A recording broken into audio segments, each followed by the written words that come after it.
What's up, y'all? It is Monday here on Wake Up Barstool. Massive football weekend recap to get to. We also got to discuss the James Franklin firing at Penn State. We got Greg Olsen and Jon Gruden stop by for the football G-Spot, as well as Coach Gruden's Shredline. Myself, Brandon Walker, Meek, Phil, Liam Blutman, and Dave Portnoy join us remotely, and it all starts now on FS1.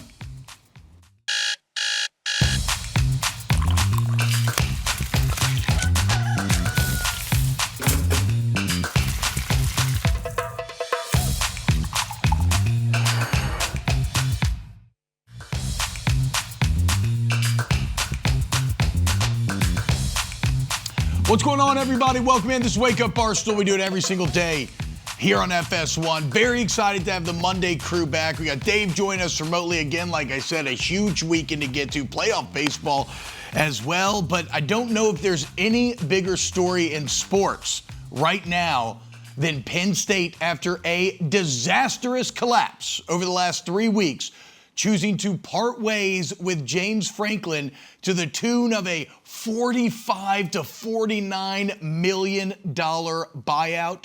It's wild, it's unprecedented. Dave, what was your reaction when you saw the news on yesterday? I wasn't shocked by it.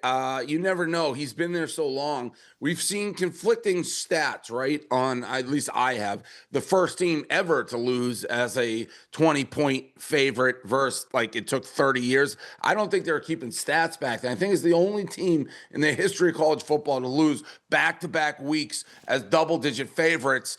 And they're a national champion trendy pick. I think one of the guys on this panel, that's right. I think one of the guys, and it wasn't you, T-Bob, picked this team to win the national championship. So to have 3 losses like that, you get your guts ripped out by Oregon, right? And then you just can't bounce back. You lose UCLA. They hadn't been leading the whole game. You ignite their season and then lose home to Northwestern. Just a shocking turn of events. I think I like the move. Like, what is the point of waiting? Your season's pretty much over. Maybe you get a jump from an interim coach, but his time was clearly done. What are we reading? That Adidas was so fed up with it. They're the ones who ponied up the money for all, like the $40 million or whatever he gets, which I had a comment and people jumped down my throats. I don't understand how college coaches get away with this. It seems you stink at your job and you get all this money. It is insane that you just signed the deal like last year or something. But it's not shocking. It's shocking what happened. But what led to this result is the shocking part. Him actually being fired, not that shocking considering what's going down. First of all, congratulations to James Franklin. Yesterday had to be the best day of his entire life. Somebody looked at him and said, we're going to give you $45 million for you not to work anymore. That has to be incredible. The best job in America is either fired college football coach or blogger at Barstool that doesn't blog. Those are the best jobs in all of America. James Franklin, or being a fat marathoner than trying to tell people you're running it to teach people about health lessons. That was something from the Mince Man, trying to convince the world he was doing this as a benevolent deed to help other people. That was something to read.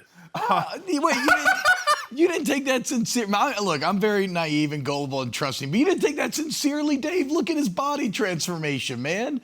Mitch, you think he did that to help other people, T-Bob? I think that he can serve as an inspiration to others who are looking at him, Frank. These guys have changed their entire lives, man, top to bottom. Inspiration to others, fine. To say that Mincy, who quite literally, if we went and looked at his Twitter profile, was enough to make any man in the world vomit on how much he was talking about himself, which is all he does. For him to try to spin it, he was being the good soldier. He was going to be the inspiration. Now, keep in mind, I hate marathoners. I have always hated marathoners. That is a long-standing tenet of mine. Running a marathon is no different than any other hobby. If you like to collect baseball cards, if you like to play wiffle ball, but the marathoners will ask you money to do it, and that under the guise of raising for charity. This guy, there's not one. This guy would have paid to run the marathon. Give me a break. He did this to inspiration, raise money. No, those are side events he did. You have to do it to get in. This guy is the biggest narcissist, and it's coming from a narcissist. This guy makes me look like tic-tac-toe. This guy, for him to say without an ounce of sarcasm that he was running it to provide an inspiration is the greatest lie ever told ever by anybody. He ran it because he wanted to run it. He's an egomaniac. He loves the attention. No different really probably than his Hogs for Cause world tour he goes on. Okay. So Dave is right. The shocking part about James Franklin isn't that he got fired, isn't that they made the decision. It's the last two weeks. Yeah. 2 weeks and 2 days ago, it was overtime. They were leading Oregon by 7 points. They were about to solidify their playoff spot. They were about to join the elite playoff contenders, and they were going to become what we thought they were going to become. Oregon fights back, scores, bang, they go to UCLA. They lose to Northwestern, and it is over just like that. And if a team, I think the message here, if you coach at a place that puts the resources in and believes they should be a top 10 team nationally, your leash is nothing anymore. Yeah, obviously. With the NIL and transfer portal, there is no leash. There's win or go. Well, I mean, he had the leash was already based on all the past. You already had Penn State people coming into the year, can't win the big one, can't win the big one, can't win the big one. This type of collapse, I can't ever remember. And this is a team, by the way, the criticism of James Franklin was he can't win the big one. It was not that he's not going to beat the teams he should, because he always did, and he beat them like a drum. So this is an extreme departure from what he's been. So to me, he's had a fairly long leash. I think they keep him if he does the same thing he always does, which is, because honestly, for Penn State, if you're in the playoffs sniffing around, that's pretty good. This total collapse is so out of left field. And I do wonder, you get $45 million, and it's easy to sit here for all of us and be like, oh my God, I don't care. They could drop me off a plane in the middle of ocean, give me the 45 to sit on my ass and do nothing. If you have any pride, do you want that? Do you want that? I don't know. I know it sounds so great, but if you have pride a little bit as a competitor, is this how you want to go out? Well, you're kind of touching on the great irony of the coaching buyout, which is the same thing that drove you to be so successful. To get somebody to agree to that buyout is the same thing that doesn't make you a normal human being that could just sit back and enjoy $45 million. Listen, Virginia Tech and Wisconsin should be falling all over themselves to try to get James Franklin. Yeah, exactly. He should be a hot candidate. He will be a hot candidate. Let me ask you all this, because Bob, I think Coach O's enjoying life. No? He was because he's like the most normal guy, right? Like he's like the most average, how I would be if I got a $17 million buyout. That dude went to Destin, Florida. Yeah, he went to South Beach. Dude, he's got a house in Florida. He's 38, a whole deal. Can Penn State hire someone with a better resume than James Franklin? And by extension, can they hire someone who will do better than what Franklin has done the last 3 years? That is a extremely complicated answer, in my opinion. Well, I mean, if you look at the resume on the surface, winning 10 games every single year, no, you're not. I don't think you're going to do that. But you've got to win somebody with what you think is the gumption or the nerve or the whatever it takes to beat Ohio State and to beat Michigan on a year-in, year-out basis. You got to find that guy. As far as a win-loss record, Franklin's record, just on paper, is excellent. How do you find them? And you got to remember, so they got Franklin from Vanderbilt, right? So he turned Vanderbilt around.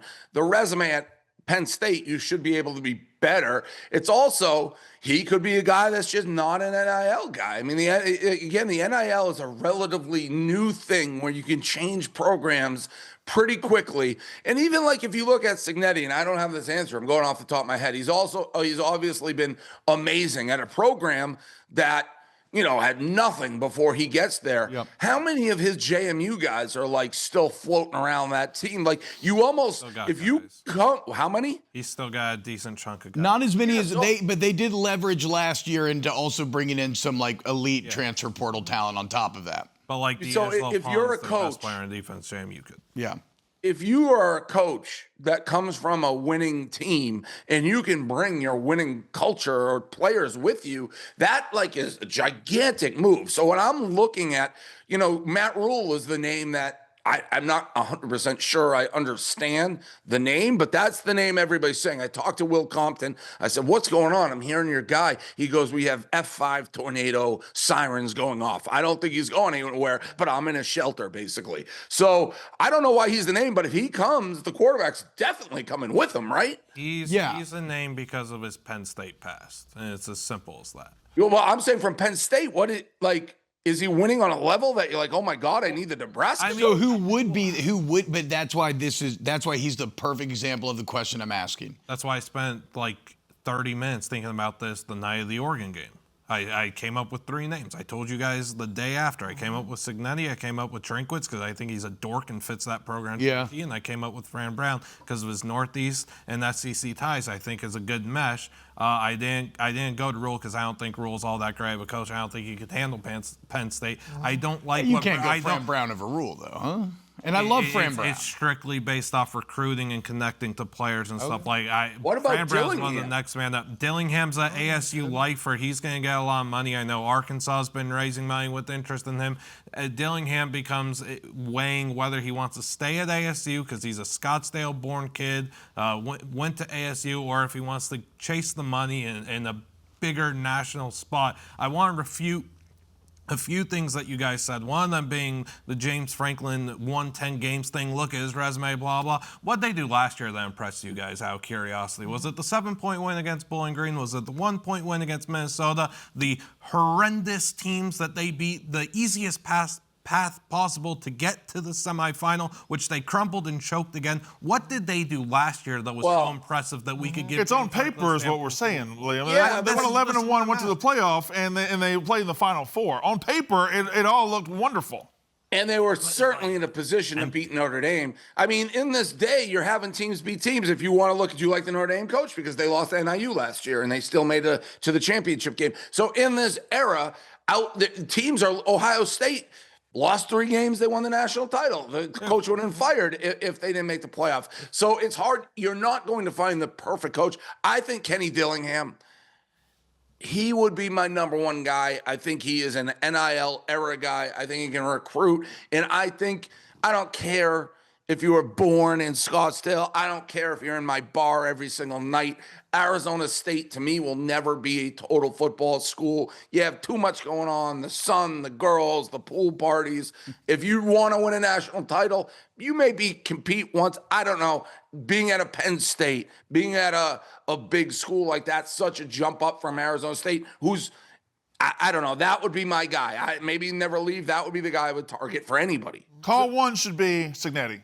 That has to be call number 1. Why would he leave, though? And call number 2 should be Cignetti again to say, are you sure? Like, this is the guy who came in and immediately put Indiana, and I'm sure we're going to talk about that win. We'll get to Indiana. I've got some shocking Indiana Indiana's in the national championship discussion. In a year and a half into his tenure, you have to call that guy and give it a shot. What's his deal? What is his deal? He puts his hands backwards. He's just I can't figure this guy Cignetti out.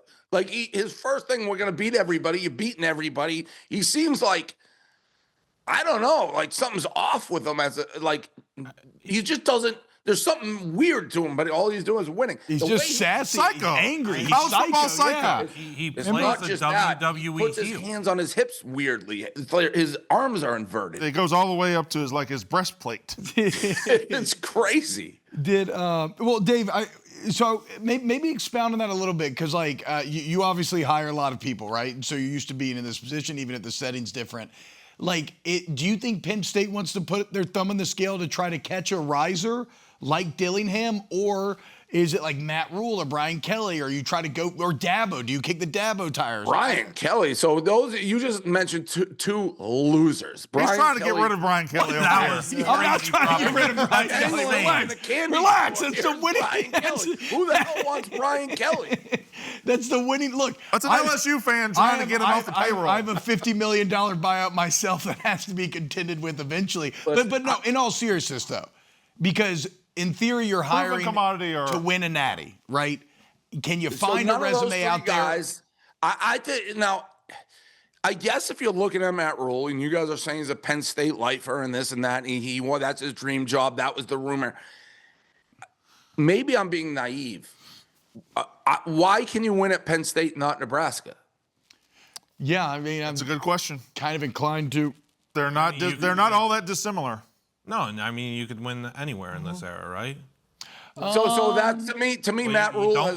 Look what Cignetti. We just talked about Cignetti at Indiana. In a year and a half, has them as a potential. You can win in more places. You can't win anywhere. Indiana has Indiana is just hyperbolic. I think you can win anywhere. James Franklin not winning a big game. That's the knock on him. They're going to the king of not winning big games. That stat that comes up with Nebraska. They haven't beaten a ranked team in 100 years. Yep. That's the guy. So, and I like Matt Rule. He's a nice guy, but I mean, I don't understand the appeal of that move at all. None. And to be honest, I don't get it from Rule's perspective. If anything, this would be a blessing to me for Matt Rule because it reaffirms, hey, you better appreciate me here in Nebraska because I feel like they were this guy hasn't won a big game in forever. Oh, wait, Penn State's interested in him? Maybe we should be happy with what we got. But I don't understand that lateral move at all. To me, Kenny Dillingham is a riser, is in there. I'm sure there's more out there, but that is somebody I'd be very interested in. The other thing I really think you got to look at nowadays, and I know it's short term, but if you can establish the success in the first year or two, so what are you bringing with me? All right, I'm hiring you. Who are you bringing? Do you have a quarterback? Do you have because that is what Cignetti did. He brought a army of guys with him who he knew could play football.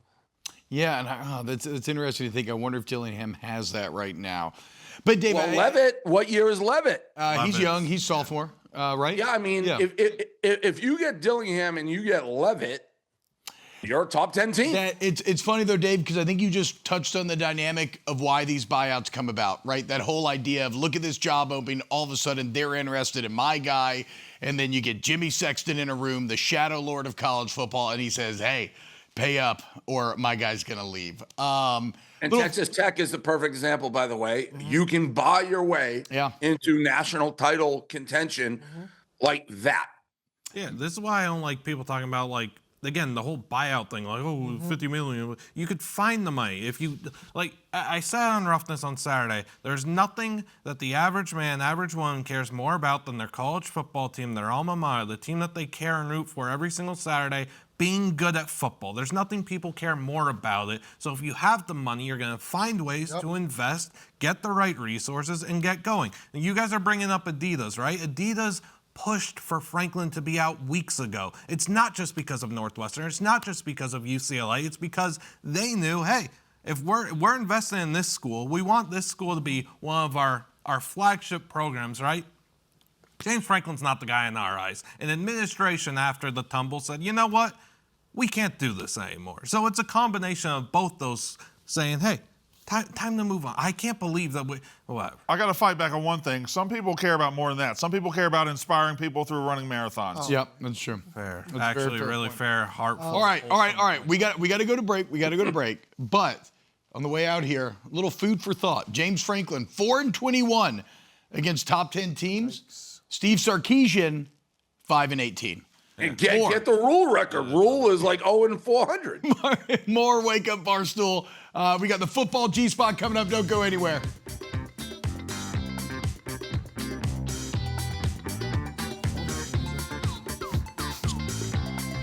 What's going on, y'all? Welcome back to Wake Up Barstool here on FS1. And right now, we do it every single Monday. It is time for the football G-Spot with Coach Gruden and Greg Olsen. Dave, take it away. He's got a bunch of things to get into. We'll let this go. Everybody. Can I finish my point? All right, got a bunch of things to get into with you guys. I'm going to start Last night, late, we got a brawl at the end of the game. I'm not 100% sure what caused it. I guess Branch was saying he was being blocked in the back. He walks by Mahomes. Mahomes sticks out for high five. He ignores it. Mahomes slaps him 5 anyways, pats him on the shoulder. And then next thing you know, Branch cheap shots Juju Smith-Schuster, and all hell breaks loose on the field. Dan Campbell after the game press conference. This is not what we do here. We don't, I mean, that's a crazy cheap shot.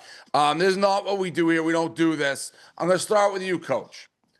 Is there any element of Dan Campbell when he's publicly going, this is not what we do here, that you're kind of happy with the fight?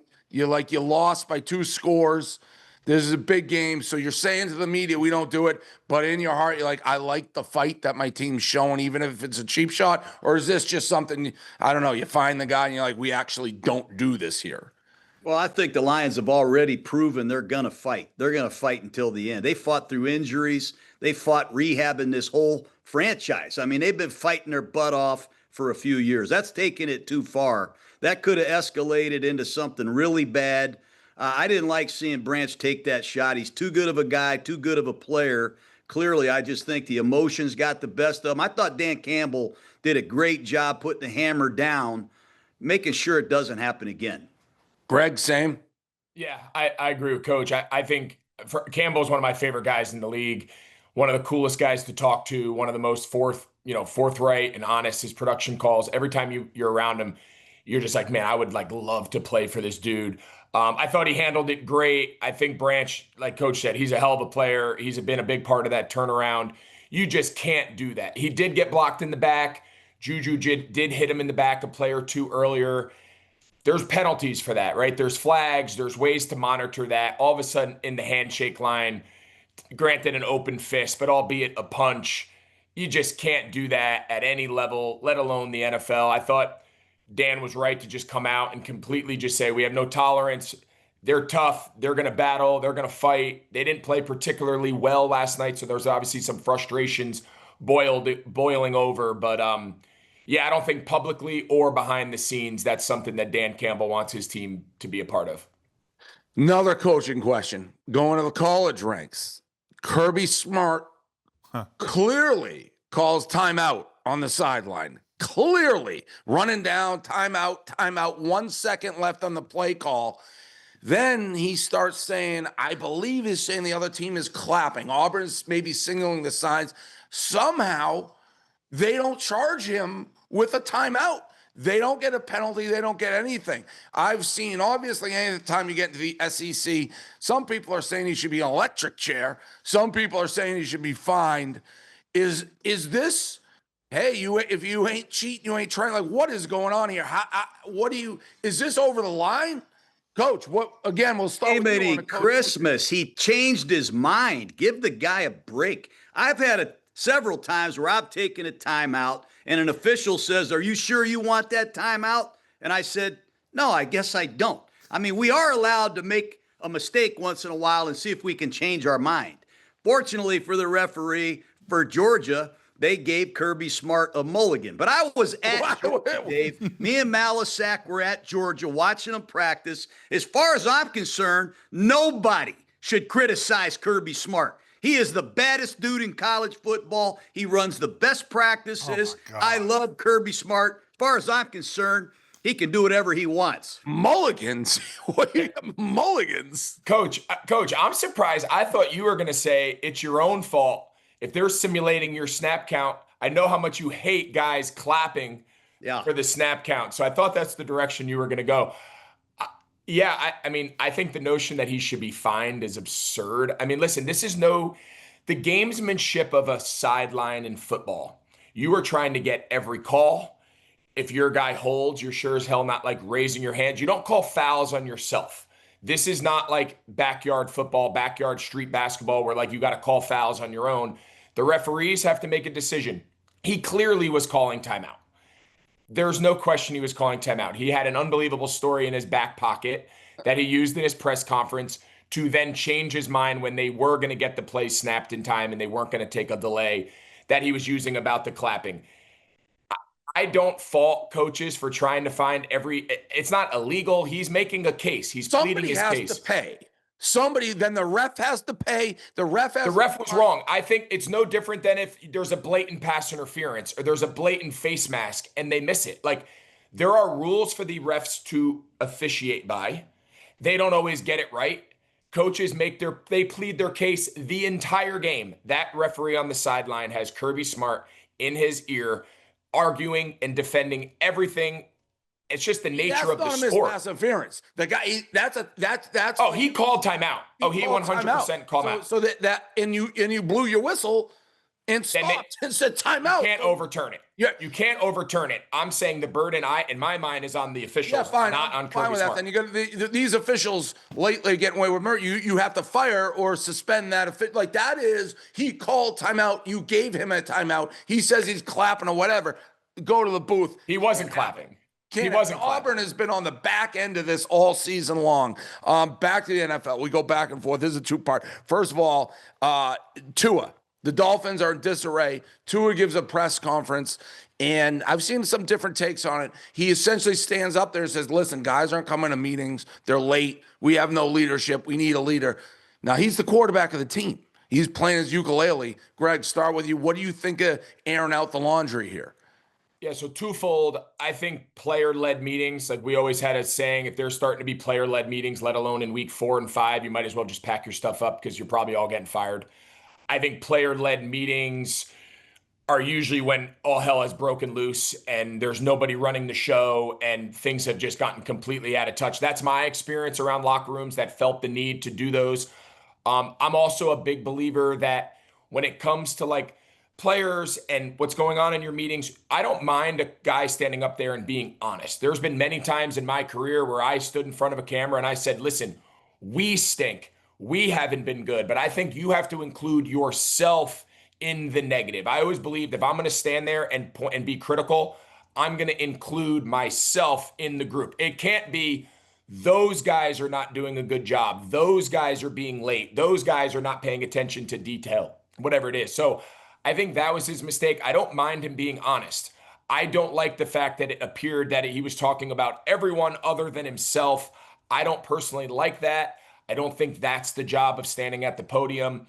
Behind closed doors, you can be very honest with guys. In public, as the quarterback, when things are bad, or as a leader of the team, whether it's your fault or not, you have to put yourself as part of the problem.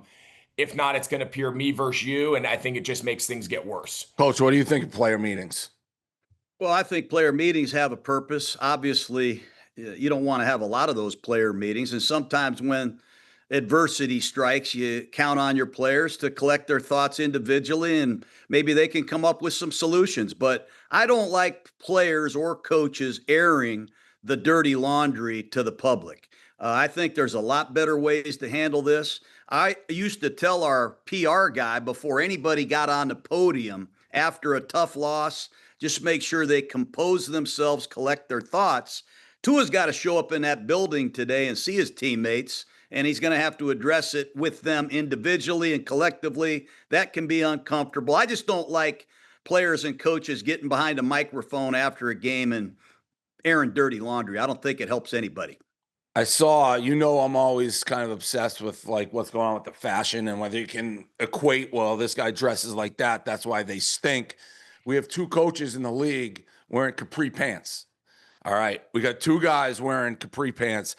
The Jets coach, and here we go, and McDaniel. As an NFL football coach, if you see this guy's pants, I don't think you can win with these pants. And the 2 guys wearing these capri pants, they got like 1 win behind them.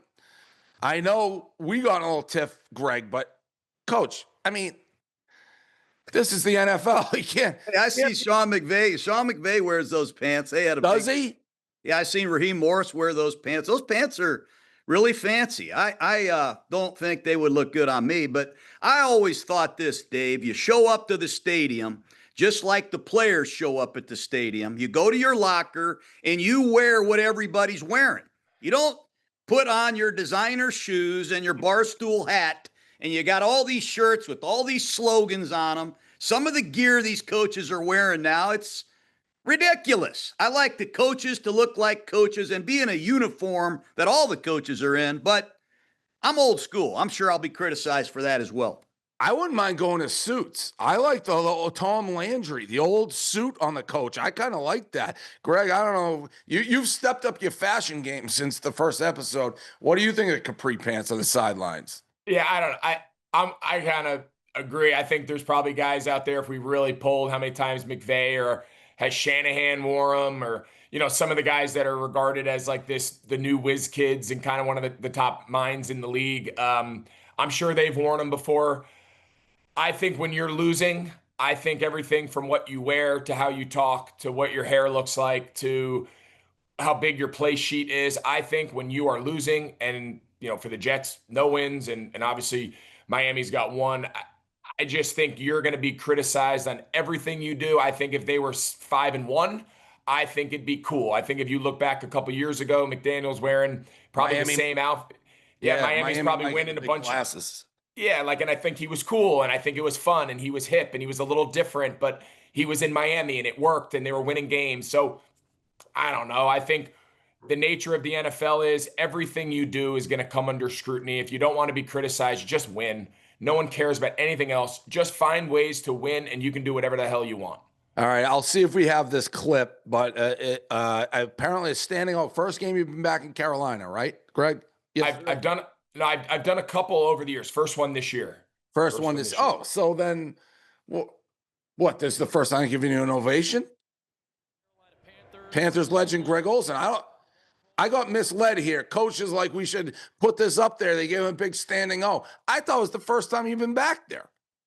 The first time he's been back there, Dave, when Carolina is on its way back. Carolina had an empty crowd. They weren't even on the map. They just beat the Dallas Cowboys. Rico Dowdle looks like Jim Brown. And here comes Greg Olsen up there, and the crowd was packed, and they went nuts. See, you have missed the point here, Dave. Well, the Carolina Panthers are surging, and their Ring of Honor tight end was like an exclamation point of enthusiasm. Well, see, there you go, Coach. Thank you for defending me against this guy. You got Ring of Honor yesterday? You just were in the booth calling the game for the 10th time. Soon to be Ring of Honor. No Ring of Honor yet. All right. I wanted to put that up. I got misled. Have you gotten a standing O there before? I'm going with Coach's story. That felt right. So every time he goes there. And they are a sneaky team. Last one. MVP of the league at this point, I have Drake May. Who do you guys have?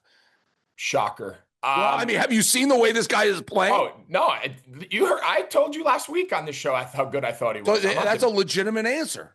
I think Baker Mayfield right now. Legitimate answer. I'll tell you what.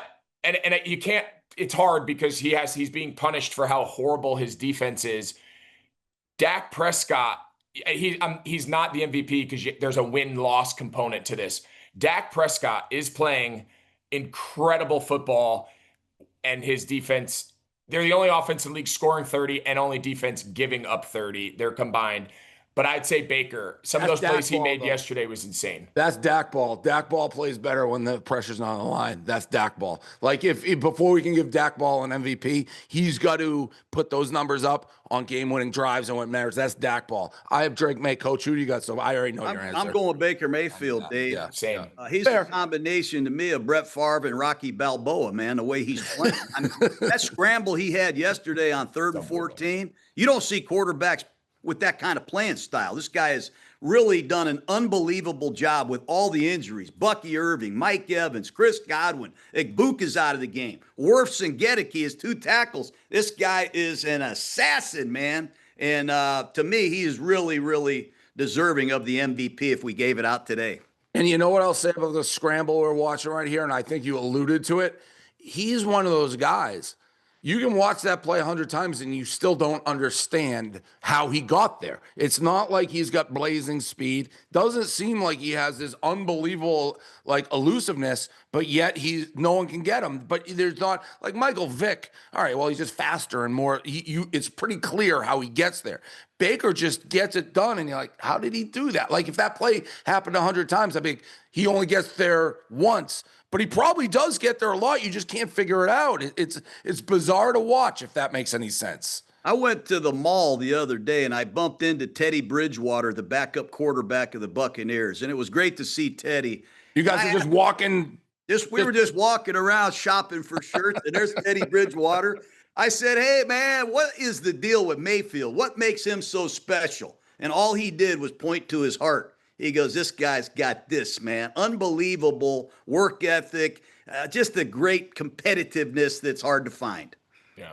Browns would love a quarterback like that. And what's amazing about him is he can make those like gritty, tough plays, obviously the scramble, and then a play or two later throw an unbelievable pocket pass on a deep post and hit it for a touchdown. Like he can make quarterback plays. And he can make like the tough. There's a lot of guys who can make like tough, gritty. Oh, he's a fun novelty story. He can do both. It's pretty remarkable the job he's done down there.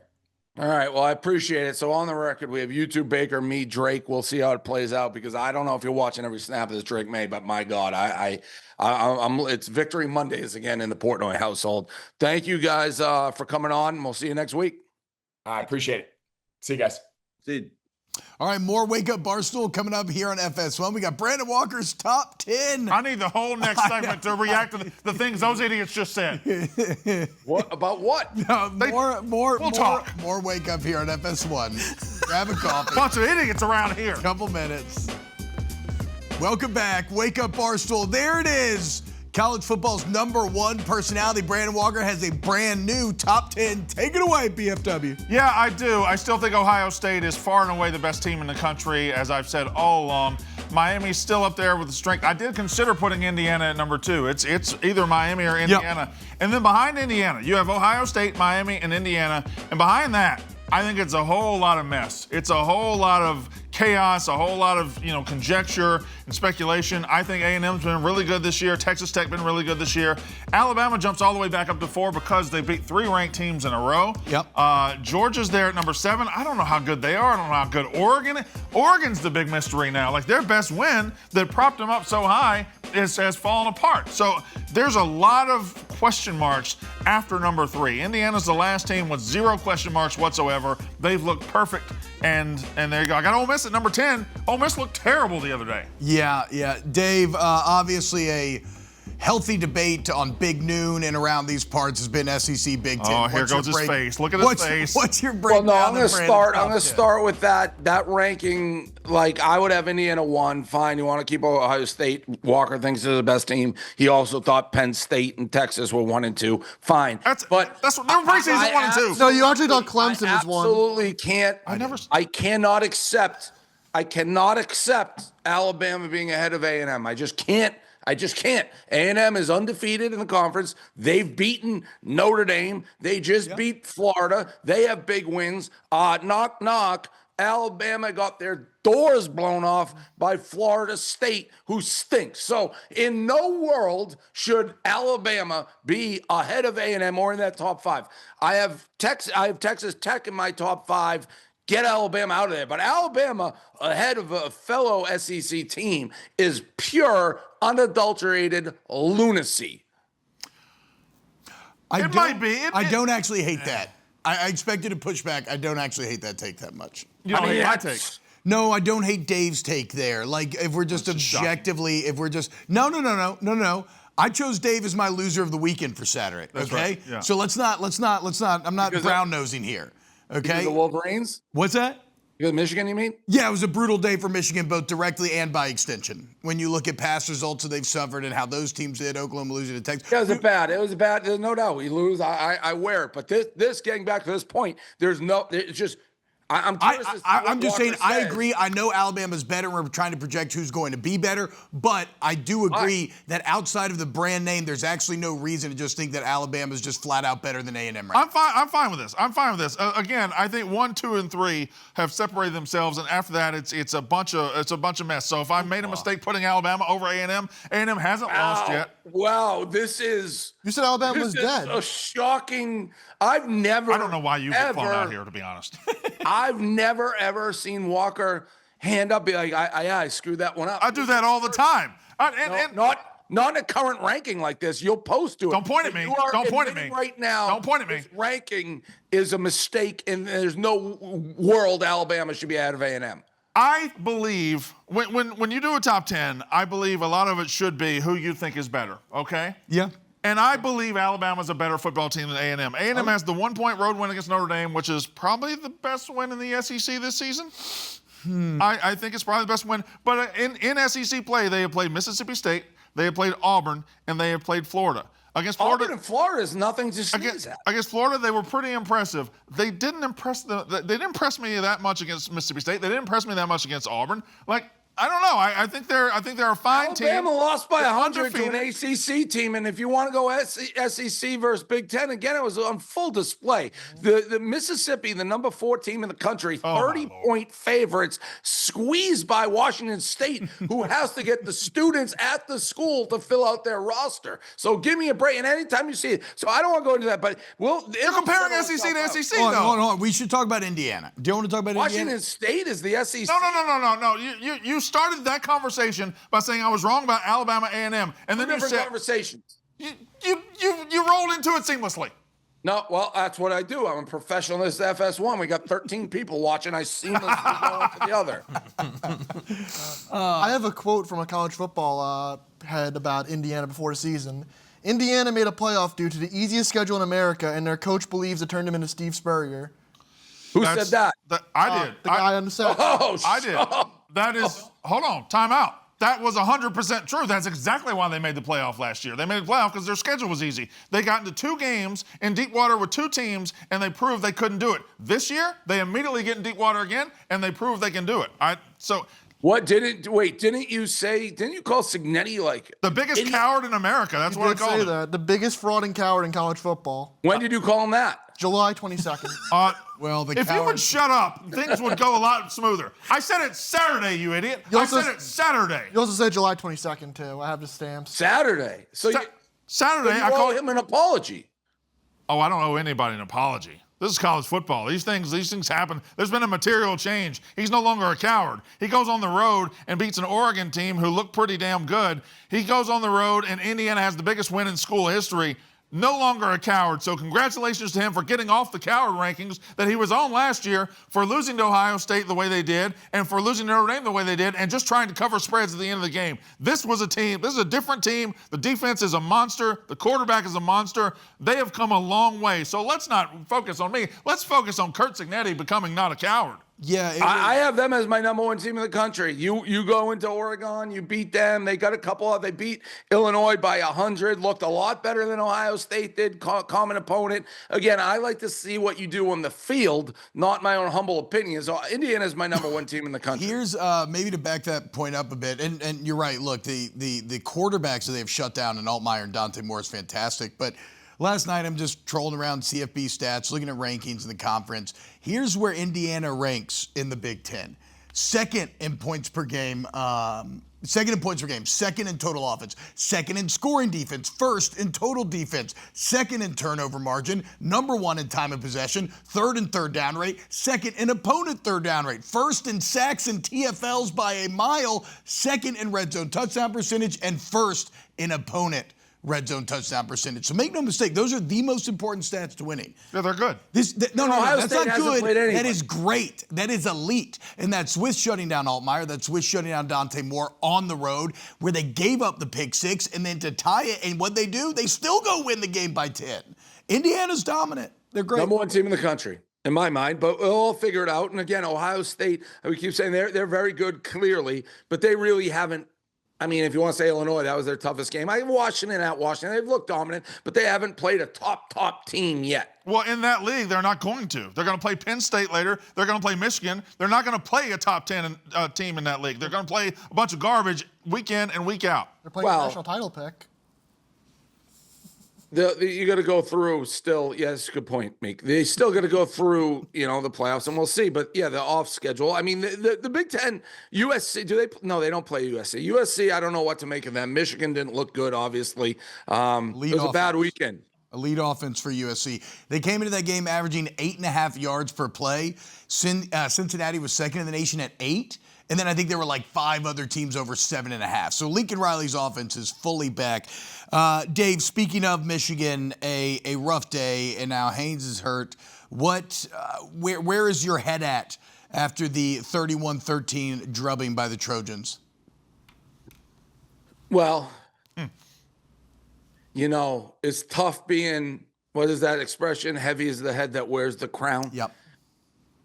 You went 7-5 last year. When you put yourself out there as a face of the program and you're just talking a lot of talk, it's tough when you get your face smashed in. And we got our face smashed in. And being the Michigan man that I am, I rushed to the front, took accountability for it. But this was a soft-looking Michigan team. They looked unprepared. The play calling on offense continues to absolutely infuriate me. I don't know that would have mattered because we're seeing the highlights. They just ran the ball on us down our throat. What was it? 3rd and 29. Oh, the 48-yard run on the 3rd and 29. Yeah, that was the ball game. We have some issues. I still think they're playing like they're the old team that won the national championship where you can just grind it and run down people's throat. They can't. You got to throw the ball. They're so predictable on offense. But the truth of the matter is, if you're giving up the chunk plays, like USC could score whenever they want. We're not where we want to be, T-Bob. Hey, look, man, I'm just saying, dude, you were talking a lot of noise about Michigan beating Oklahoma, winning the SEC. Oklahoma didn't look terribly good. It was a rough Saturday, Dave. That's objective truth. What people have to realize out there, and there's a lot of really stupid people, who listen to me and listen to our takes and this, and they're so stupid that they can't differentiate sometimes between when Dave is going with his heart, because I'll defend my guys. I'll be Michigan tried and true to the end. And I'll defend them. I'll come out. I don't care if we're playing the 85 Bears next week. I'm going to be like, we're going to beat these Bears. We're going to beat these Bears. And I'm going to get behind the guys. And if it doesn't happen, you got to be there.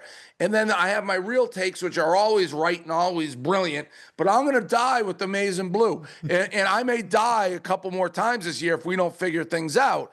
But, it's just tough. It's not fun I was live streaming the game. It's not fun when your team is losing. Brandon Walker knows it better than anybody. That Mississippi State team hasn't given him 1 second of joy since he's joined this company. So it is just tough. Can only be one champion.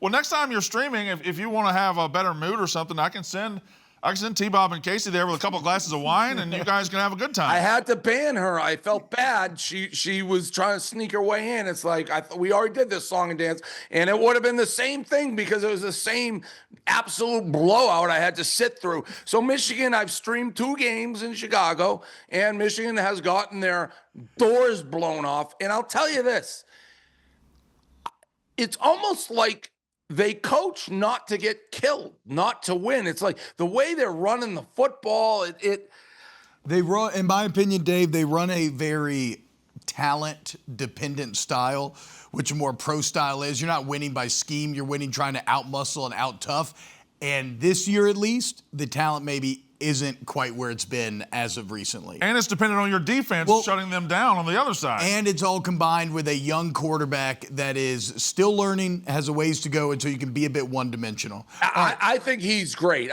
He's going to be great. I don't think he's the least of the problems that we have right now. I just know when you have that block M, when you're the premier college football team in the world, when you have the most wins in history of college football, when you're the national champs 2 years ago, and everybody wants to get their licks in, they get them in. When you're down, they come for your throat, and you got to deal with it. All right, there you go. That's the end of hour one. Coming up in hour number two. Look, Patriot Dave will have his say. It's Victory Monday. There you go. Victory Monday coming up. More on FS1. Wake Up Barstool.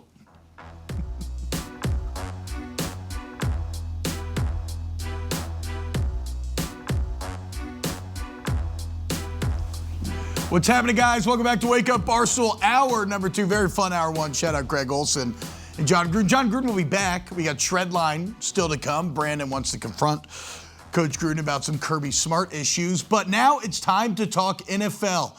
Another weekend in the books. And, well, my New Orleans Saints and Dave's New England Patriots do a battle yesterday. And, unfortunately, Davey Rightside strikes again. Drake May and the Patriots get it done in the Big Easy, winning 25-19.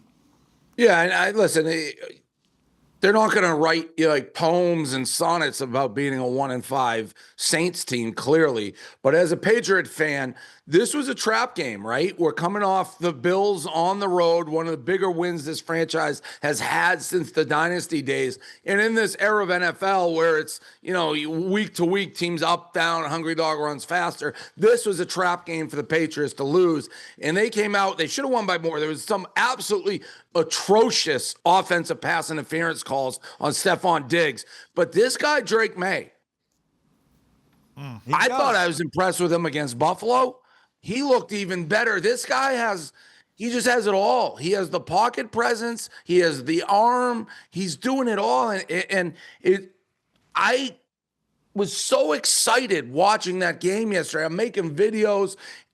The AFC is wide open. I would say that was a very impressive win. The Chiefs, I think, served notice yesterday that they still are the team to beat in the AFC. I don't care what the record says. You have Buffalo, obviously.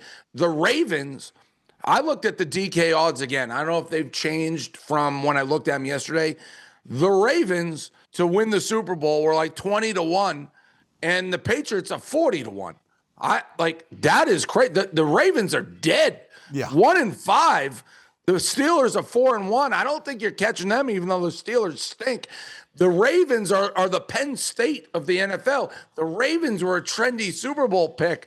They were the big losers yesterday. They need that game. I don't know when Lamar's coming back, but I'll tell you, this AFC, Chiefs, Patriots, Bills, those are the three teams that can win it. And I'll put my quarterback up. I know what we have in Mahomes. I know how good Josh Allen is. I'll put my guy versus both of them. I honestly believe that. If we're putting the Patriots on that pedestal, and that's fine, because Drake May, he does look good. It's the downfield passing for me. Drake May, the passing downfield is elite. He looks fantastic. He's making a group of receivers who probably aren't that good look really, really, really good. Although they're shout out solid. Keyshawn Boutte, man. That is one guy I wanted to highlight here. LSU kid had kind of a rough ending to his time at LSU. Then remember he had the gambling. He had the gambling schedule or the gambling debacle, and he referenced it after the game yesterday, talking about, look, 3 or 4 years ago, I wasn't the person who I wanted to be off the field, and I just love seeing guys grow, mature, and have success like that. So, I mean, yeah, him and Diggs are pretty good. Look, Drake May's great. I think we're ranking second-year quarterbacks. What? He's right behind Jane Daniels? He's up there. He's way up there. That class is just spectacular. And again, if you're a Chicago Bears for Caleb fan, Williams. Yeah, they sit there, and I know they're not. And he's looked better, but you have two guys that look like maybe Elway and Marino coming out of that class. I mean, you just have two. Jaden Daniels, I can't knock him. I want to sit here and be like, oh, it's clearly Drake May is the number one guy. If you're redrafting that class, it probably is going Jaden Daniels 1 and Drake May 2, I would assume would be what most people would do, right? But if we are going to put the Patriots and say 4-2, let's talk about them in the Super Bowl conversation. We got to talk about the 5-1 Colts, right? I think the Colts deserve to be in there because, again, fraudulent. I don't know, Dave. I think their makeup, because it's built on the line of scrimmage and running the ball. Now, I feel you. Like, back against the wall, if Daniel Jones is like the Sam Darnold last year where it's like, go win us the game, we'll have to see. But They're built to win consistently in the regular season. What about the Steelers? Now at 4-1, looking dominant against the Browns, kicking. Well, I mean, my grandmother They do this every year to Steelers. My grandmother could look dominant versus the Browns. The Browns got rid of a 90-year-old quarterback, bringing Dylan Gabriel. They're terrible. The Cleveland Browns. The Steelers, go watch the game. The Steelers beat the Patriots and get back to me. They play that game 1,000 times. The Patriots win it 999. They almost beat them with 5 turnovers. Ramard Stevens fumbled twice inside the 5-yard line. Yeah, the names sometimes get Ramondre. Ramondre Stevenson, 2 fumbles inside the red zone. That game shouldn't have been close. We should have blown it out. Steelers have no chance. 0. There's 3 teams, and I just named them. And if you want to go back to the Colts, and let's do a truth serum. You're down 4 points. You have the ball at your own 20. Who do you want leading that drive, Drake May or Danny Dimes? There's nobody's taking Danny Dimes over Drake May. Drake May, you want to talk about how confident I'm getting, how arrogant I'm getting? Yesterday during the game, the Saints scored. Patriots get the ball with $1:58 left in the first half. I said, you know what I'm going to do? Because this guy is so good. Let me put a quick $50,000 plus 310 that they're going to go down and score a touchdown. They scored a touchdown. They made it look so easy. I felt like I had to write an IOU to DraftKings, and I never do. Like, hey, I just stole money from you. I haven't felt this good. It's feeling for me like the Brady days. I know it sounds crazy. It's like when I watched the Brady Patriots, you never cared. You never worried. You're like, all right, well, we got to go score this drive. We'll go score. We need a first down. We'll get it. That's how I'm feeling with this kid. It's amazing. Your boy Meek is chomping at the bit here, too. Yeah, it was more on the Steelers. Like, they're going to finish the season with 9 wins, get blown out in the playoffs by whoever they play like they do every year. It's Mike Tomlin football. And Dave's right about everything he's thinking about Drake May. I wish he was the Giants. I wish we were able to draft him and didn't win that meaningless game versus you all those years ago. But Drake May's legit. He's an MVP candidate. You have Jackson Dart and Cam Scadaboo. I'm happy with what we got, but Yeah, like but Drake that's May's not as different. important as having Dave in his mouth. Well, let's not like honestly, Giants fans, we're not going to compare Jackson Dart It's also to, a few to starts. Drake May. Yeah. Like Drake. Well, I mean, Fight back, man. Fight back. no, Don't because I wanted Drake May, and we won a meaningless football game because Tommy DeVito had to have his 15 minutes of fame. You want to fight everybody here. When Dave starts talking, you just lay down. I mean, I wanted Drake May on my football team. I've been on. Well, record I mean, saying you want him to take a losing ticket here, Walker? There's no comparison. Yeah, but he between just said Jackson and Dart Drake is May. garbage. that. He's started like 2-3 games. I would say, I mean, look Fight at back. I would. What were Drake May's first 3 starts like? And how would that compare to Jackson Dart? That'd be an interesting conversation that you, as somebody who appreciates numbers, could look This is into. And maybe pathetic. It is like some of Dart's play style that worries me. Like he doesn't know how to slide. He's just like headbutting people. He did straight up. I don't know how long He should have gotten targeting for that launch. That was insane. Oh no, Meek. What? I have bumped Drake May down to a day 3 pick on my big board. Check what game. Liam, get him, Blunt, get him. Who said that? That was me on October 21st, 2023. It was sarcasm. I wanted Drake May. Oh no. Bump there. And again, the Giants, they had a big win. But the thing that people in New York will do, and it's fun to root for Scadaboo. I had that Scadaboo take on the show. I said, people are going to make me hate Scadaboo because he's going to get New York to death. Yeah. These 2 guys, and they're good. They're playing great. And the Giants are desperate for anything to cheer for. But they did it with the Cutlet guy. They did it with Linsanity. You throw a couple, white guys in New York who are killing it, and they're going to be the toast of the town. Okay, coming up next here on Wake Up Barstool, we still have our shred line with Coach Jon Gruden, more college football. Liam's going to bring us into what you missed over the weekend. Got some MLB playoffs on the docket as well. A ton still to get to here on FS1. Brandon, how you Coach, feeling? Brandon Walker here. I'd like to walk back to the first hour when Dave asked you a question. And he showed you video of Kirby Smart doing this, and then the referee saying, I don't know what he's talking about. And you said, you, a grown man who has coached in the NFL, you said, I don't know, Kirby Smart let me come to his practice this year, and he was awesome. He's awesome. He should be able to do whatever he wants. What are you now? Somebody bats their eyes at you, lets you in the building, and you're just gonna suck up to him the rest of time? Is that who you are, Coach? You know anything about Georgia football, Brandon? That's where Herschel Walker, that's where all these great backs went. And fans get sore hands from clapping in Georgia. This guy. Score so many touchdowns. And that's how Kirby Smart claps, because they use a can of whoop ass on every opponent. That's all that happened. It was a poor clapping technique. Everywhere that lets you come speak this summer, you're gonna just stump for him. Everybody that said Jon Gruden coming to our building, here's a couple of shirts, you're just gonna stump for him. You know, people ask me why I don't go to Chicago that much, and I said, because Brandon Walker works in Chicago. If the show was in New York, I'd go 3 times a week. But to walk in and hear your negativity and you criticizing Kirby Smart, that just makes me want to check out and get some fresh air. I didn't criticize Kirby Smart. I didn't criticize him at all. I simply said, that's the timeout. And if you're a referee and the coach is walking towards you doing this, it's either a delay of game penalty or a timeout. It can't be neither. Well, the referees pick up flags, Brandon. What the hell's the difference? They change their mind. They pick up a flag. Oh, it's not pass interference. We're picking that flag up. People change their mind in this country. Just live with it, Brandon. Oh, it's America. Just try to live with it. It's America. The facts are he changed his mind. Next year, give me a list of the teams that you go to in spring training and August practice, and I'll know who you're going to suck up to all season long. Why don't you try visiting a training camp? All right. Thank you, Coach. Yes. Great shred line per usual. And it is tough to keep a read on him, because I've known that. I talked to him, and I see him wearing Ohio State gear or Wisconsin gear after we talked about Michigan. He got a little bit of Bosco in him. You send him a sweatsuit, and he'll sing for you. Yeah, nah. Look, man, this man right here will forget more football than the 3 of us will ever know. That's not the point. He will forget more. So when he goes to Georgia and he tells you it's the best run practice in the entire country, that is an opinion that has weight. Fine, that's fine. I have a question for you on a different note. And we know the resume speaks for himself. He knows football. But, Coach, I talked about those Scadaboo, all right? And like you talk about the Cleveland Browns in your rant, and you let Baker Mayfield walk out of the building. I think there's a fundamental belief. Well, if you work in football, if you're an executive, you must know football more than the average fan who watches all this stuff.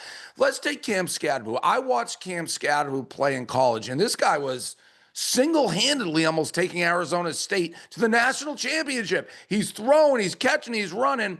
He falls to the 4th round. Nobody can tackle this guy. He seems like a mini Gronk. Like, all this guy does, football weight room girls, like a true football guy.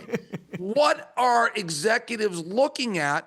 And they don't like his 40 time? Like, if you're in the draft room, to me, you just look at a guy, Scadaboo using examples like, why isn't people taking him quickly? And it's the whole culture thing, too. What is going on when you pass on a guy like that?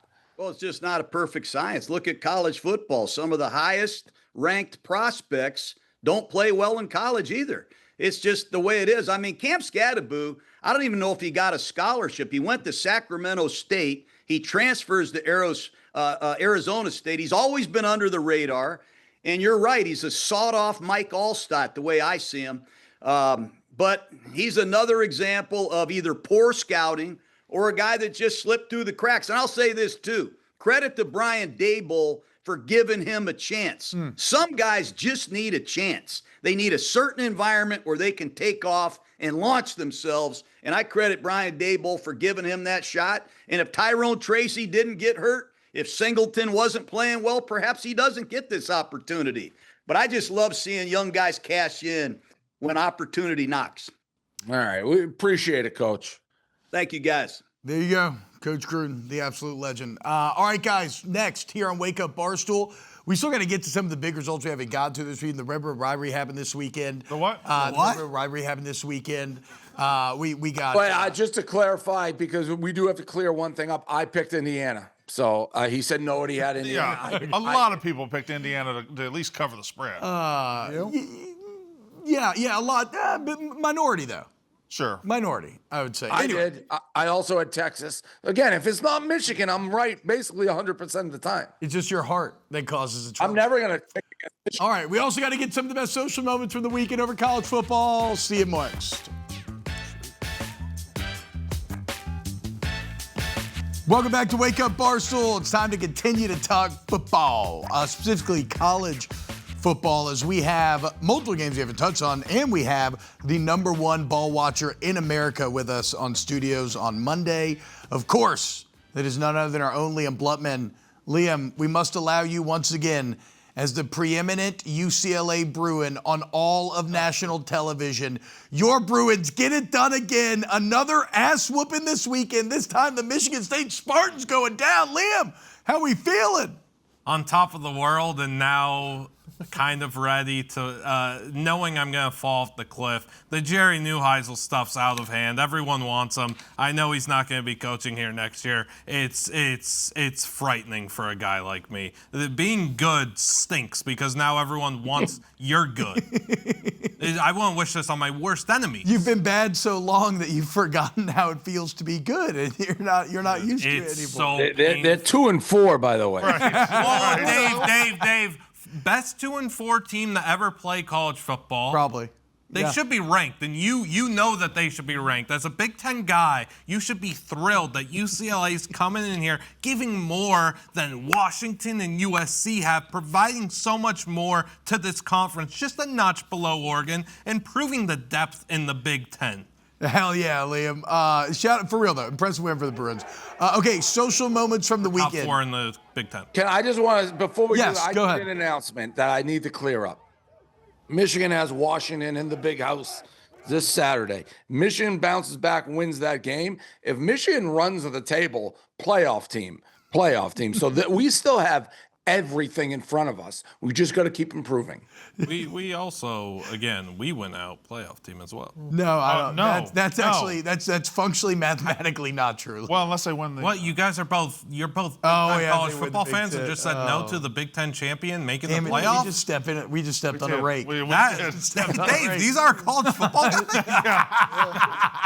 Screw you, Liam. I just said you watch more ball. Oh, my Okay, God. Look. Okay, you also know all the craziest moments that happened. What were the biggest kind of college football memes and moments from the football weekend that was? Yeah, I mean, Oklahoma State I love this. trying to channel the magic that Indiana captured just a few years ago when Indiana fans were shirtless and they kept flooding to a section and waving their shirts, and that changed the program for the better. Oklahoma State down horrendously bad, trying to capture that same magic. This is what makes college football. You ain't seeing this at a National Football League game.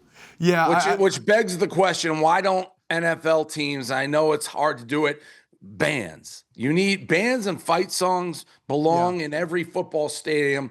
The Commanders, do they still get, what do they do with that song? I don't even know. Do they still do Hail to the Redskins, even though they're not the Redskins? I would imagine no. I don't think they would So do the just song change the anymore. words, Do they yeah. still have the band though? I'm not sure. I haven't seen the band in a while. Well, then that's a tragedy. We need to look at Meek. Look that up. Go ahead and look that up. But you have the Because Ravens I right don't now. I don't care. Listen, PC, not PC, I get it. You got to make an exception and keep Hail to the Redskins. You just have to. Yeah.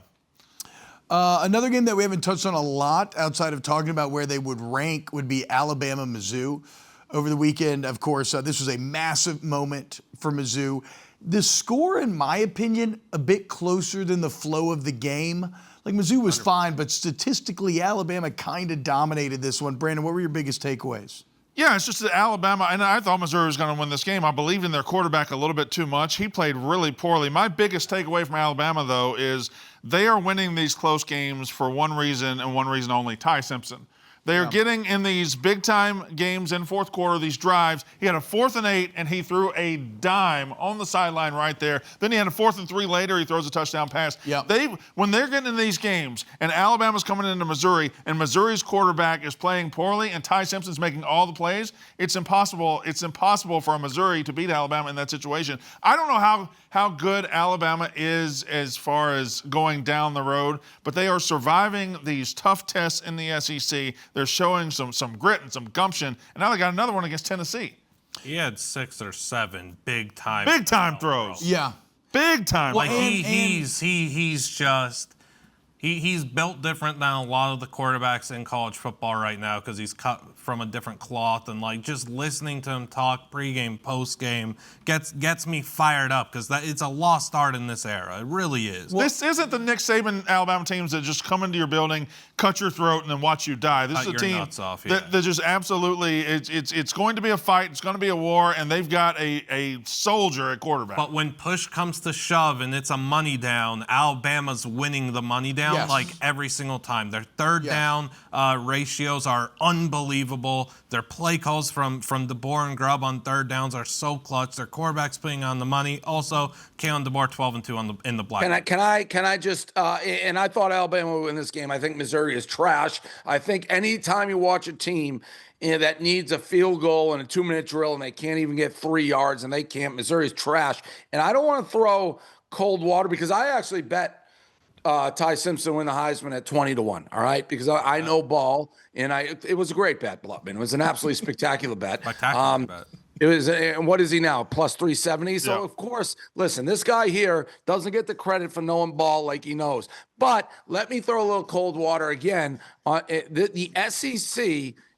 He's winning these SEC games. The SEC is a weak conference. They played one out-of-conference game. Oh, boy. Florida State, and they lost by 30. So, again, you got to take it all relative. Alabama may be the best team in the SEC. I actually think it's Texas A&M. But this conference is going to get their faces caved in the playoffs, just like they did last year when Tennessee goes to Ohio State. Do you remember that game? They broke their helmets. The quarterback. Everybody got killed by Ohio State in the playoff.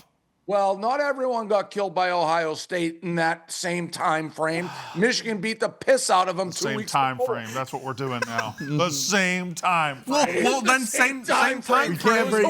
My God. We can't. Is Alabama, bring Florida this back State in to the same Michigan. time frame We as can't right bring now? this back to Michigan.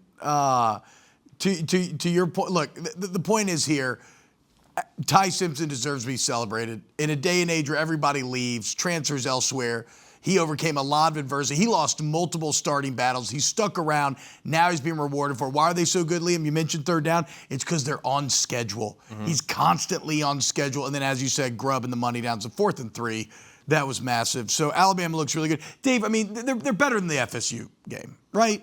I mean, we allow teams to grow. But FSU is trash. Yeah, FSU's bad. FSU's gotten worse. I think whatever FSU had that day, they have completely lost, and whatever Alabama did they have found. These SEC people, for the life of them, and you're one of them, T-Bob, and you sit next to another moron, you have to account for when you go outside the conference. And if you find you don't want to go look all the way back, that Washington State Ole Miss game at Ole Miss, holy cow! Okay, was that a red flag for that conference? Dave, I take it back. You are right. We have to account for what happens outside the conference.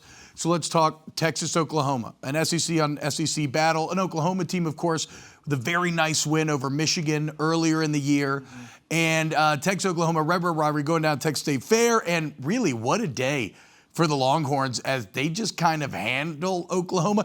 Coming into this game, the team that rushed for more was 24-1. That is now 25-1 with a bullet, and a great day for Arch Manning, who has maybe been the most overly criticized player in recent memory. I don't agree with that part. I think the criticism was because of his mechanics issues. He had a lot of issues the first 4 or 5 weeks of the season. Mechanics looked fine on Saturday. Fine, but don't say he was overly criticized. He was criticized. He was criticized because he didn't play well. Well, on Saturday, he played very, very well. He ended that game with that 30-yard run and waving to the Oklahoma fans. That was some sass I love to see out of Arch. But he was overly praised, but he was also overly criticized. Well, his last name's Manning, so that comes with the territory. Yeah. And they've been bad. Now, again, I predicted this game. I sound like a broken record. I knew Texas was going to win this game. So I had them.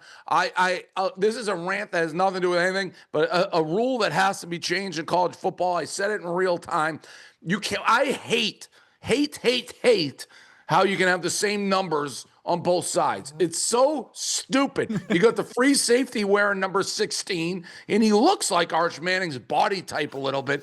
I don't know when they changed this, but there's enough numbers. You can go. I don't care if you have to put a 101 on a walk-on or whatever. Stop doing double numbers. When did that happen? I hate that. You want a guy wearing like 133 playing defensive It's better end. than 216. No, but I hate when there's a great number one, like your best receiver's number one, and your best defensive back's number one. Valid. It gets confusing. I agree with Dave. I don't agree with Dave much. There shouldn't be double numbers in college football. Figure it out. All right, When then did they change then that? let's When get a did guy that where become he should be allowed? wearing 1.6. He should have the decimal.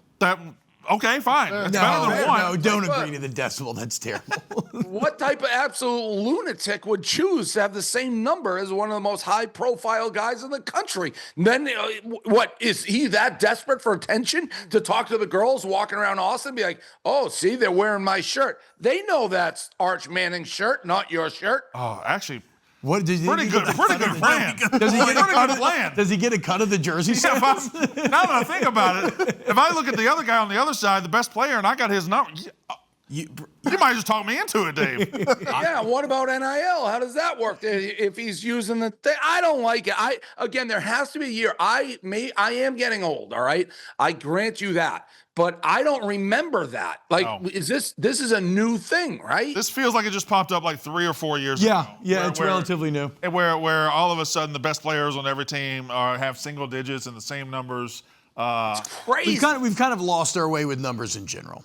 I mean, if I want to old What happened man to rant, linebackers wearing 56? that's what I'm saying. If I want to old man rant, I hate all these guys in the front seven wearing single numbers. Yeah. I don't need a been a big long 350-pound D lineman wearing number 8. Give me 96 in the middle of the defense. Give me 56. Yeah. Like when I think number one, I don't even know. Is there a Miami linebacker who wore 1? I think of Miami, those old Hurricane teams wearing low numbers. And like Brian Blades, a 47 maybe. Well, what I'll tell you is Saturday night, get ready for the Holy War, get ready for a great matchup, and get ready I'll be to watch there. a quarterback wearing number 47. Big noon kickoff. Going to be very excited. I can't wait. I'm going to immerse myself in Mormon culture. You're going to have to go to some soda shops. I don't know if they're going to love you or absolutely hate you. They love I bars. think they're going to love me. I've already had a couple of people offer to baptize me. It's going to be a wild stuff down there. That'd be amazing. All right, Well, you got to get a coffee. cougar tail. They don't drink coffee. Yeah, no They caffeine. can't have hot drinks, I think. That's why you go to the soda shop, but you got to get a cougar tail, the giant maple bar that they sell at the games. What's a maple Is it syrup? a donut or something? Giant donut. A cougar tail. A cougar Cougar tail? tail, yes. Are they purposely doing? Not what I think of when I hear. Are they cougar doing tail. innuendo here?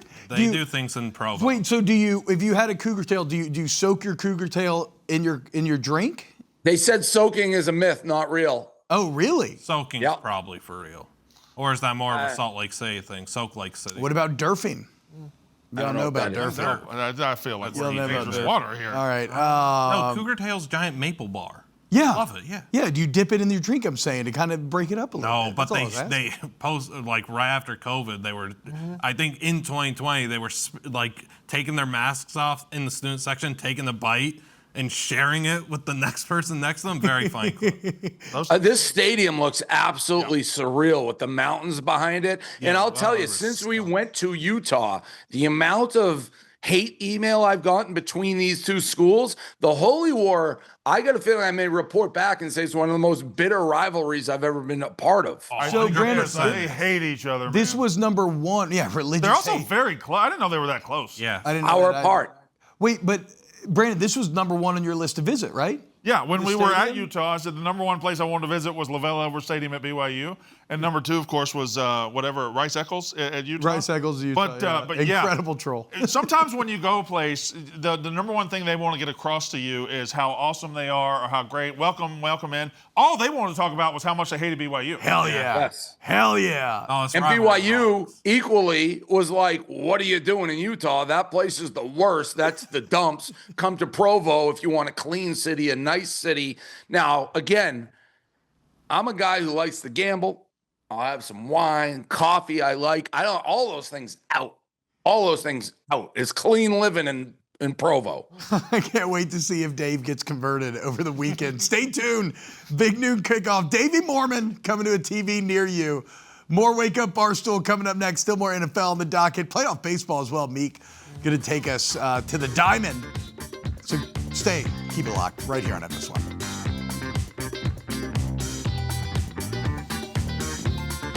Welcome back to Wake Up Barstool. It's time to get into what we missed, but first, shout out our guy Connor, runs graphics here at Wake Up Barstool. Guys, he did the Chicago Marathon yesterday. Oh, my goodness. Way to go, Connor. So he's been listening to the absolute beating marathoners have been taking? Yeah. Well, no, but this is fair because I didn't know he did it. I have no problem with people who want to run a marathon. Good for you. You want to challenge yourself, do whatever. But it's like you don't get congratulated for doing something you enjoy. I was just watching an old rant that I made years ago. Like, guess what? I sat around, I watched 10 hours of NFL football yesterday. I don't come into the office looking for, hey, great job. It's a hobby. Anybody can run a marathon. Guys like Mincy literally act like they just came back from war and sacrificed their body and their souls for you. Like for the country. No, you didn't, Mincy. You ran it because you wanted to, and you want people to kiss up and be like, what a great guy you are. Just shut up, run the marathon, go to work the next day. Don't even tell anybody you did it. All right, Meek. So boys, congratulations to Connor. Yeah, congrats, Connor. He hasn't been Brad. I don't even know who Connor is, so good for him. Congratulations to everybody, man. Raise money for a good cause. Boys, Meek, Liam. What do we got? I once had a guy at back in the Yankee group days is where I worked. He was raising money to run a marathon in Hawaii. He wanted a free trip to Hawaii. I kind of like that That's a one. pretty good grift. A marathon, give me $5. Like, what are you talking? You were getting a free trip to Hawaii. Listen, if you're going to show up, run the marathon, get back on the plane, and not do one fun thing in Hawaii, I'll think about it. All right, Meek, Liam, what did we miss this show? Staying with marathons, the Seattle Mariners 15-inning game on Friday night. Oof. Won that game, and miraculously, they won game one last night, stole game one. Shout out to Bryce Miller. I want to give him his credit. Guy on 3 days rest, had an awful season. 6 innings of one-run ball. Damn. Like, just putting his guts on the table and just Are going you out. walked into this, Meek, like if the MLB could draw up a worse series, they probably couldn't pick 2 teams that are, you got the Pacific Northwest and the Blue Jays, Canada. I'll watch it if it's on, but like I was watching the NFL game over this last night. I mean, it's big in Canada, I can tell you that much. I just call it Toronto.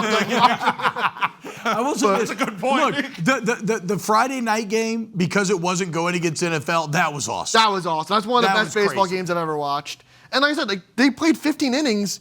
They didn't even have their workout on Saturday. They showed up to Toronto, scored 3 runs, said, okay, job well done. And if you're Toronto, that's a I cannot understand how big of a loss that is. Yeah. Because all the pressure's on your rookie tonight, Trey Savage, to pitch good in game 2. Then you got to go to Seattle. You got to face Gilbert. You got to face Castillo. Well, they're facing Gilbert tonight. You got to face Castillo. You got to face Brian Wu, George Kirby in game 5. Like, this series could be over in 5 games very easily. And, like, Damn. Seattle could be in the World Series, which is crazy. Mariners fans were crying in the 5th inning. I've never seen anything like it. I was very confused by that. They've They were never getting out experienced of an inning. winning. It's like I've never seen a fan cry earlier in a game that's not over. It was bananas. They've Well, speaking of bananas, the guy crying was wearing a Savannah Bananas hat at a Mariners game and crying. That Don't was get pretty me going crazy. on them. I'm not going to get you going on the bananas. I'm not a fan I hate the either. Savannah Bananas. I think they're an indictment on this country. the Mariners. Wait, why? I thought as a Bananas have fun. I thought as a businessman, I don't like it at all. Dave, I thought as a businessman you would appreciate Yellow Suit Guy's business acumen. You sound like the guy saying, I hate Barstool. They're everything that's wrong with this country. That's what you sound like. The Mariners. Does somebody want to dig up my tweet when I went back and forth with the Bananas like 7 years ago? He's done an incredible job. You can't doubt what they built that into. I hate it. I also hate the bananas. Reminds me of Dude Perfect. No, you're not going to do that today. We're not going after Dude Perfect. Why? Are you Dude Perfect, guys? I have kids, man. That Dude Perfect is incredible. I met Dude Perfect at an event. They're very nice guys. They're very friendly. It's just, I don't know. I don't have kids. I have horses and dogs, and they don't pay attention either. I guess, I'm a curmudgeon that does. I find things I find stupid that become widely popular bother me more than they should. Again, I feel like you're describing this company a little bit. Yeah, that's a fair argument. or at least Shout out to some of us employees. shout That's out why shout I'm out not to Tyler allowed. and Garrett and Cody and Corey and Cody. Dude Perfect. Shut out, boys. The Mariners fans have never experienced winning in their lives. This is their first ALCS trip since 2001. Like, they literally have never experienced winning. They've never won a championship. And then you go to the National League. The Brewers have never won a World Series either. And we could legitimately have a 50% chance. I forgot who I was talking to about the crying for a minute. We have a 50% It's chance. I'm not going to get Meek to criticize crying baseball. I cried over game 161. Like, it means something. Hell yeah, Meek. Never let them take away that emotion. So shout out to Mariners fans. I mean, Brewers, they won their big game Saturday. They faced the Dodgers. I like the Dodgers in that series in 7, but that's gonna be a war. Do you just like the Dodgers in general at this point? I think that sounded condescending. I mean, like, is that not just the baseball takeaway? I mean, the Brewers are the best record in baseball. They went 6-0 versus the Dodgers in the regular season, oh, wow, which I think people like kind of overlook. Like the Brewers, like I think it's a toss-up. I think the Dodgers bullpen's shaky. They have one reliever they could trust. I think it's going to be a long series. The Dodgers win in 7. Clayton Kershaw probably gets shelled at some point, hit like a pinata one last time. But So you can't sleep on that Brewers logo. Every time I see it's a spectacular logo. Yeah. So what was that party bus like on the way back from Milwaukee the other night? Ooh, it did not look very fun. Going up there, it had to be an elite day with the boys. On a Saturday, you're driving up I-94 and you're going to Milwaukee, and then on the way back, you score 1 run. Had to be a morgue. I think my favorite element is white boy Rick still secretly over the moon about Indiana's domination of Oregon and just getting absolutely hammered on the bus. I don't think it was secret. yeah, it wasn't secret. I did get a text from Dan. I believe they were stuck in the parking lot on that party bus for a few hours trying to get out. And it was something to the effect, I'm reevaluating my life.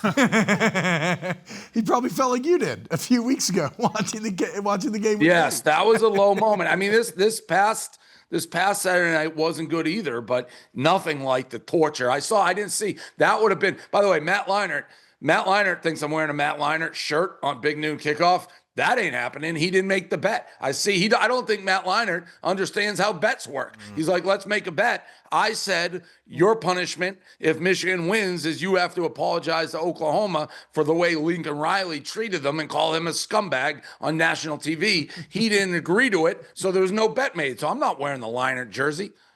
All right, there you go. Statement.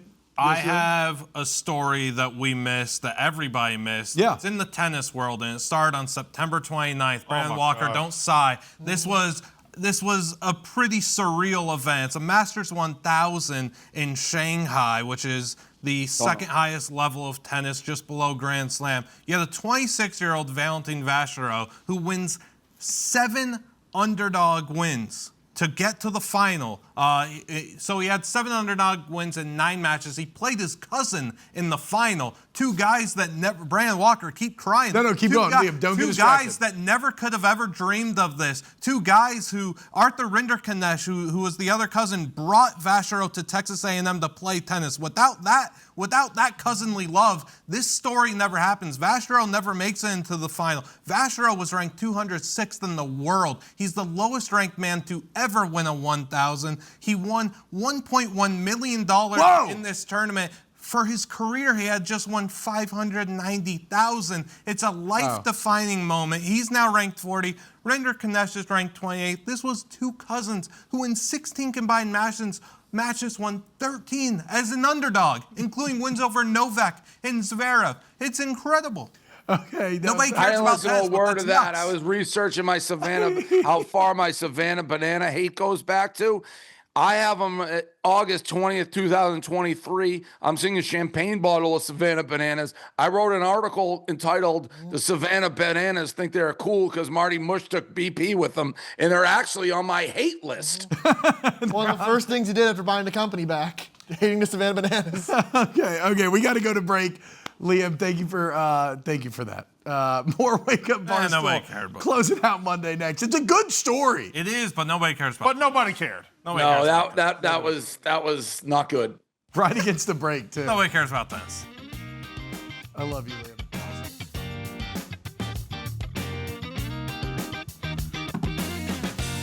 Man, I love Halloween costume, Liam. That's a bummer. Dave, you probably love Halloween costumes, huh? Not a big Halloween guy. Oh, never mind. Me either. Who could have imagined? Oh, you? Well, You I mean, I did dress up for it. I like the My candy. ex-girlfriend was big for her, so I've done a couple of Halloween costumes. Meek, Halloween? I haven't dressed up for Halloween in a while, so not really. Dressed up as Garfield more recently than I've ever Well, that's dressed easy up with, for Halloween. with your hair. I mean, you stuff. kind of are Garfield. Yeah. I mean, The Monday. dogs. I'm big with the dogs. Pete and Peach dressed up as Peach was Caitlin Clark and Pete was a basketball last year. Any thoughts on Caitlin Clark being in Arrowhead last night, hanging out with Taylor, royalty in the stadium? I texted her, "You're living my dreams." She wrote back this morning, "You got to get to a game." But what she fails to realize, much like when Big Cat's like, "You got to do hot ones with Sean Evans," I'm like, well, I can't invite myself on the show. I can't, I'm not getting that invite. So anyone can be like, "You got to come to a game." It's like, yeah, but I actually need to be invited. I can't just knock on Taylor's suite and be like, "I'm here." Wait, when you said texted her, you mean Taylor or Caitlin Clark? Caitlin. Okay, hell yeah. I'll tell you what, Caitlin's giving me a prop that hits every week. Like a month ago, she's like, just bet Love 2 TDs every game for Notre Dame. That thing hits like clockwork. Damn, shout out Caitlin, dude. Ball knower. Pretty sharp. Absolutely. Caitlin Sharps. All right, guys, we got a Monday night doubleheader tonight. Bills, Falcons, Bears, Commanders. Obviously, around these parts where Barstool Sports Chicago HQ, Bears, Commanders is a massive one. The PMT Bowl, second-year quarterbacks going toe-to-toe. So on tomorrow's, we'll watch the stream tonight. It's going to be great. Tomorrow's Wake Up Barstool will break it all down. Great job, Meek. Great job, Liam. Dave, thanks for joining us remotely. Bills, Great job, Commanders. Brandon. Okay, those are the picks. Yep. Bills, Commanders. Davey Rightside has spoken. More Wake Up Barstool tomorrow. Have a great day. Bills Commanders. Great job, Liam. Great job. And nothing. I say great job, Brandon. Nothing. Brandon, I said great you job, were- Brandon. You were above average. No, Just I said said Brandon. I said great job, Brandon, but then he jumped in with